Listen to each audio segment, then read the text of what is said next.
BBA, BCA, BCom computer కోర్సులో 100% placement లభించే ఏకైక డిగ్రీ కాలేజ్ కూకట్పల్లిలోని I3 డిగ్రీ కాలేజ్ 8367215215. వైసీపీ అధినేత జగన్ బెంగళూరు కేంద్రంగా రాజకీయాలు నడుపుతున్నారా? బెంగళూరు కేంద్రంగా మాజీ సీఎం జగన్ వేస్తున్న ఎత్తుగడలేంటి? 5 ఏళ్లు కూటమిని ఎలా ఎదుర్కొంటారు? పార్టీని ఎలా నిలబెడతారు? ఎన్నికల్లో ఓటమి తర్వాత బెంగళూరు పులివెందులలో జగన్ రచిస్తున్న వ్యూహాలేంటి? మరోసారి జగన్ బెంగళూరు వెళ్లడం వెనుక ఉన్న రహస్యమేంటి? 2 వారాల వ్యవధిలో రెండవసారి బెంగళూరు వెళ్లడానికి కారణమేంటి? వైఎస్ జగన్ సోమవారం ఉదయం 10 గంటలకు బెంగళూరుకు చేరుకున్నారు. తాడేపల్లిలోని తన నివాసం నుంచి గన్నవరం విమానాశ్రయం బయలుదేరి వెళ్లారు. విమానాశ్రయం నుంచి బెంగళూరు బయలుదేరి వెళ్లారు. ఈ సందర్భంగా ఎయిర్పోర్టులో జై జగన్ నినాదాలు మారుమోగాయి. దీంతో అభిమానులు, కార్యకర్తలు అందరికీ అభివాదం చేసుకుంటూ వైఎస్ జగన్ విమానాశ్రయంలోనికి వెళ్లిపోయారు. ఇకపోతే దాదాపు వారం రోజుల పాటు బెంగళూరులోనే వైఎస్ జగన్ బస చేయనున్నట్లుగా తెలుస్తోంది.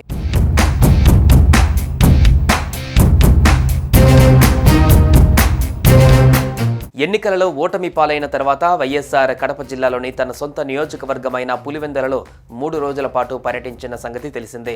అనంతరం జూన్ 24న కడప నుంచి నేరుగా బెంగళూరు వెళ్లారు. జూలై 1న తిరిగి తాడేపల్లి చేరుకున్న సంగతి తెలిసిందే. అయితే మళ్లీ 2 వారాల వ్యవధిలోనే బెంగళూరు వెళ్తున్నారు. ఏపీ ఎన్నికల ఫలితాల తర్వాత ఎక్కువ శాతం పులివెందుల బెంగళూరులోనే ఉన్నారు జగన్. దీంతో వైఎస్ జగన్ బెంగళూరు పర్యటన చర్చనీయాంశంగా మారింది. మరోపక్క ఈ నెల 22 నుంచి ఏపీలో అసెంబ్లీ సమావేశాలు ప్రారంభమయ్యే అవకాశాలు ఉన్నాయి. మరి ఈ అసెంబ్లీ సమావేశాలకు వైఎస్ జగన్ హాజరవుతారా లేదా అనేది చర్చనీయాంశంగా మారింది.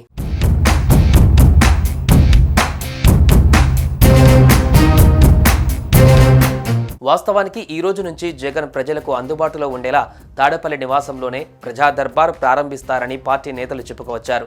కానీ జగన్ బెంగళూరు వెళ్లిపోయారు. అయితే ఇప్పుడు జగన్ బెంగళూరు తమ కాలికి వైద్యం కోసమే వెళ్తున్నారని పార్టీ నేతలు చెబుతున్నారు. సీఎంగా ఉన్న సమయంలోనే జగన్ కాలుకు గాయమైంది. ఇప్పుడు ఆ సమస్య బాధిస్తుండటంతో చికిత్స కోసం వెళుతున్నారని ఆ పార్టీ నేతలు చెబుతున్నారు.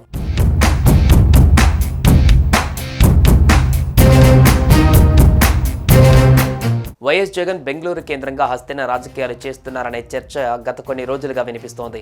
కేంద్రంలో చోటు చేసుకుంటున్న రాజకీయ సమీకరణాల వేళ జగన్ మంత్రాంగం కొనసాగిస్తున్నారనే ప్రచారం సాగుతోంది. వైసీపీని కాంగ్రెస్లో విలీనం చేస్తున్నట్లు, దానికోసం బెంగళూరులో కర్ణాటక డిప్యూటీ సీఎం డీకే శివకుమార్తో జగన్ భేటీ అయినట్లుగా కొందరు చెప్పుకోవచ్చారు.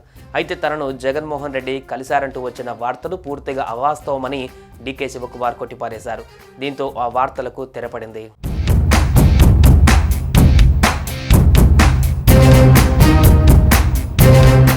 వైఎస్ఆర్సీపీ గతంలో ఎన్నడూ లేని విధంగా ఏపీ అసెంబ్లీలో 11, పార్లమెంట్లో 4 సీట్లకు పరిమితమైంది.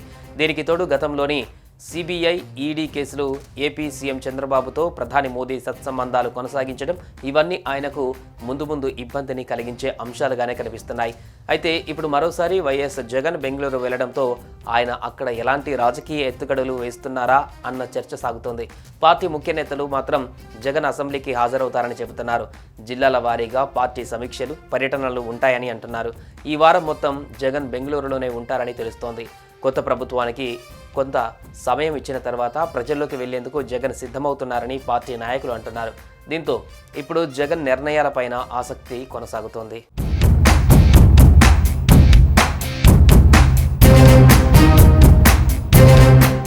సుమన్ టీవీలో మీ పర్సనల్ అండ్ బిజినెస్ ప్రమోషన్స్ కోసం కింది నెంబర్కి కాంటాక్ట్ చేయండి.